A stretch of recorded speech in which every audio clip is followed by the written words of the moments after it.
En fait, on ne peut plus appeler ça un salon. Vraiment 3 jours intenses. C'est un événement. Dès le début, je me suis dit, ça va être différent. C'est pas un format classique, on reste assis à son stand et on attend que le monde vienne. Non, là, c'est beaucoup plus immersif. Ne serait-ce qu'en arrivant dès le départ, on s'aperçoit qu'on va être dans une ambiance différente. Chaque fois que je viens ici, c'est le même effet waouh. Je me dis, ce complexe est incroyable. On est ici à The Camp dans un lieu unique. Il me semble qu'il n'en existe pas en Europe de semblable.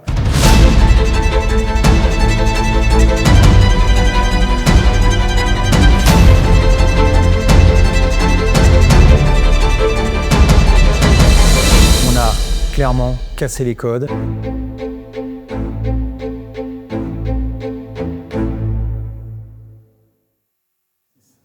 Eh bien, c'était un petit peu un pari de participer au Ditex. Pour être très franc, j'ai jamais cru au Ditex les versions d'avant. Je l'ai fait il y a quelques années quand je travaillais chez Sabre, quand c'était encore à Saint-Tropez. C'était un événement complémentaire à l'IFTM, qui est le plus gros événement du travel. Je m'y retrouvais plus forcément. Et cette année, 360 Sharing m'a appelé pour me dire « Tiens, on a un nouveau concept. Est-ce que tu veux bien essayer de lui donner sa chance ?» Déjà, le fait de ne pas devoir arriver comme un exposant classique avec voilà, ses flyers, son kakémono, et de le faire en tant qu'humain, vraiment, qui va à la rencontre, ça change complètement l'expérience. Quand tu viens faire ta journée sur un salon, ton objectif, c'est d'enchaîner les rendez-vous, de voir un maximum de personnes pour avoir un maximum d'informations. Donc forcément, le format est plus sympa comme ça. L'idée, c'était d'avoir quelque chose de différent, de plus immersif et aussi centré sur des thèmes d'actualité, justement comme l'intelligence artificielle qu'on fait. Et on s'est dit que cette innovation, cette envie d'insuffler de la nouveauté dans le tourisme, c'était aussi ce qu'on était en train de faire à travers ce qu'on propose et que c'était du coup l'occasion idéale pour le faire. Et là, à The Camp, chaque fois que je viens ici, c'est le même effet waouh. Je me dis, ce complexe est incroyable. Pour moi, il est toujours sous-utilisé, malheureusement. J'adorerais avoir mes locaux ici. D'ailleurs, je passe un message au cas où. Voilà. Et puis, ça se prête typiquement à ce genre de choses. Il y a l'hôtel, on n'a pas besoin de sortir du site. Il y a tout ce qu'il faut pour manger. Il y a les salles de conf. C'est très, très bien équipé. Franchement, c'est idéal. Et en même temps, ce nouveau concept fait que nous sommes concentrés sur ce salon immersif et pas partir à droite et à gauche à travers d'autres événements. Là, on est concentré pour mettre en avant la destination, pour partager nos expériences et nos nouveautés sur la destination. Ah bah déjà, ne serait-ce qu'en arrivant ici, on se rend bien compte qu'on n'est plus du tout dans un salon classique. L'environnement s'y prête pour favoriser les échanges. C'est extraordinaire, c'est vraiment 3 jours intenses avec un très très très beau soleil et surtout les agents de voyage, les acteurs du voyage, c'est super. Voilà, le fait d'avoir un événement où c'est aéré, où on peut se rencontrer, où on peut voilà, discuter librement sans avoir le schéma classique qu'on peut avoir dans un salon avec des tables, un kakémono et de rester assis, ça change toute l'expérience et ça remet l'humain en fait, au cœur de l'événement, en plus de lui apporter cette dimension innovante. On n'est plus dans un hall enfermé, en train de se voir sur différents stands. Là, on est vraiment sur un format ouvert qui permet de favoriser les échanges avec les autres et de multiplier aussi les rencontres au gré des ateliers, des séances qui sont proposées. Donc, ne serait-ce qu'en arrivant dès le départ, on s'aperçoit qu'on va être dans une ambiance différente. Je pense que la façon dont ça a été présenté, le principe de l'acteur du changement, ça a imposé à tout le monde de toute façon d'avoir une ouverture d'esprit qui faisait qu'on n'est pas comme sur un salon classique où on a son stand, on doit être là de 8h à 19h et une fois qu'on a fermé le stand, bonne fin de journée. Non, là c'est beaucoup plus immersif. Au début, quand on a entendu parler du côté immersif, etc., je me suis dit ouais, encore une formule. Non mais c'est vraiment ça, en fait, et c'est ce qui va à mon avis faire un succès encore plus grand. Au-delà de ça, il y avait même les rencontres entre acteurs de changement eux-mêmes, parce que même entre acteurs de changement, chacun a son métier, chacun a sa spécificité. Donc déjà, rien que ce noyau-là est important. Et même on a envie que ça dure. Les top décideurs sont arrivés assez vite. Et là, ça a été aussi un moment d'échange donc plus large avec une masterclass sur le pitch parfait. Donc il y a en même temps ce côté exercice plus professionnel, et en même temps ce côté rencontre informelle. En fait, on n'a pas d'effort à faire particulier pour le créer. Ça, c'est agréable. Quand on est sur d'autres salons, qui sont plus conventionnels, on va dire, il faut qu'on aille faire cet effort de. Là, aujourd'hui, c'est fait pour vraiment nous mettre dans les meilleures conditions pour ça. Ça, je trouve que c'est un game changer au niveau des événements.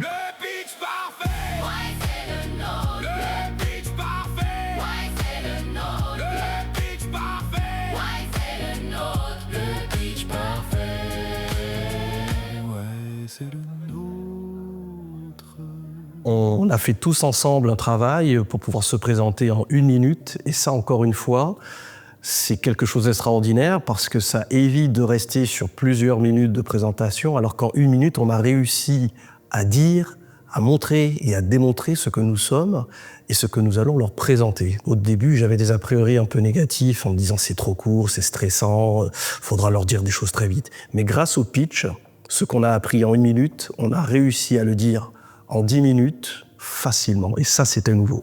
Il y a eu un parti pris d'aller challenger les acteurs du changement en leur demandant de se présenter en 1 minute avec notre formateur expert, Bessam, qui a fait ça très très bien, et de les faire passer en amphi devant tous les top décideurs avec un objectif, c'est de dire vous êtes seuls et c'est vous, humains, qui allez marquer la conscience des top décideurs. Parce que c'est ça qu'on veut valoriser, au-delà des kakémonos, des PLV et des vidéos.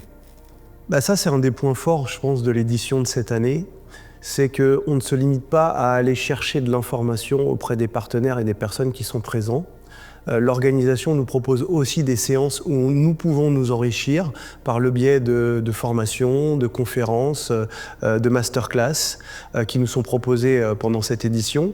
Et c'est vrai que ça, c'est pas quelque chose qu'on peut retrouver de manière aussi intimiste qu'on peut l'avoir aujourd'hui sur cette édition du D-Text. Donc ça marque une vraie différence. Ce qui était intéressant, c'était justement avec ce système de prise de rendez-vous en amont de l'événement, on a pu voir les différents types de profils qui étaient intéressés par notre proposition. Ce qui était génial, c'est de voir que l'agenda s'est rempli sans qu'on ait à faire quoi que ce soit aussi, de voir que c'est naturel de la part des personnes de s'intéresser à l'intelligence artificielle et d'en savoir plus selon les problématiques qu'ils ont. Et dans cet objectif quantitatif, il est plus que dépassé, puisque je pensais pouvoir atteindre seulement une 20aine de contacts.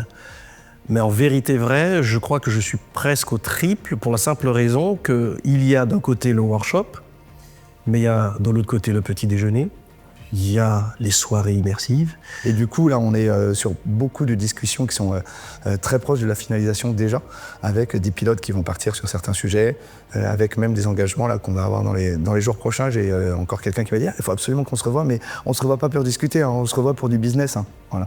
Ça reste corporate, ça reste exécutive, mais vraiment dans une ambiance décontractée en même temps. Et ça, pour le coup, je trouve ça très réussi. Et puis après, oui, on est dans une thématique qui est forte en ce moment avec la transformation technologique qu'on a sur l'intelligence artificielle qui va révolutionner le métier des agents de voyage. Donc très clairement, il faut qu'on ait cette position d'accompagner et de transformer aussi notre métier. Et ça passe par les échanges, ça passe par la transmission d'expertise ou de nouvelles expertises qui sont en train d'émerger, et puis bien évidemment par la formation. Et ça, moi, c'est quelque chose sur lequel je suis très sensible. Dans certains salons, on n'a pas forcément beaucoup de place à ça. Là, on voit qu'on a accordé une place très importante à ce sujet, et ça, c'est très important. Pour pouvoir témoigner et partager, il faut de l'horizontalité et non pas de la verticalité. Et c'est dans ce sens-là que toutes les modalités de rencontre ont été pensées, pour donner à chacun et à chacune l'occasion de partager à sa manière son expérience, son expertise. Donc notre attention, elle est portée sur l'essentiel. Les chiffres, les KPI, le volume de chiffre d'affaires ou d'autres choses encore, je pense que ce sont des choses qui découlent de cette relation humaine qui doit inspirer confiance dans la durée pour générer justement des actions qui peuvent être du business ou d'autres choses encore. Et c'est parce qu'on est arrivé sur ce qui me semble être l'essentiel, voire le postulat de départ, que cette transformation pourra être puissante. Tout le monde est quand même content d'être là. C'est autour du partage, de l'humain, des rencontres, des questions aussi. On voit qu'on peut partager plus facilement des problématiques qu'on a au quotidien, d'échanger de manière plus libre. Là, c'est vraiment aéré. Tout le monde circule, ça bouge, on se rencontre, on rencontre des têtes, on fait des connaissances et puis on se revoit le lendemain. Et ça donne envie de discuter aussi dans des contextes qui soient formels ou plus informels. Ça change la dynamique. J'ai été convaincu par les organisateurs de 360 Sharing à venir ici, et c'est même cela qui m'a permis de motiver mes partenaires socio-professionnels guadeloupéens, car certains d'entre eux viennent de Guadeloupe, pour venir sur ce salon, parce qu'ils m'ont convaincu, et je les ai convaincus à mon tour. Donc évidemment, demain, s'il devait y avoir une nouvelle édition, je prêcherai pour que les gens viennent participer à cette édition, mais plus que dans les équipes ou parmi mes collaborateurs, c'est même au niveau de toute la profession ou de tout le réseau Selectour où j'encouragerai, je vais y arriver, beaucoup de voyages à venir participer à ce salon sur ce là, parce que c'est très important. Le fait que ce soit un format différent, le fait que ce soit avec des thèmes bien précis, parce que souvent dans les salons, tu n'as pas de thème, chacun vient vendre sa sauce. On a peut-être un fil rouge derrière sur des conférences, etc. Là, en fait, tout fait partie d'un seul ensemble et ça, c'est pas mal. Donc ça, je pense que c'est vraiment un élément différenciant.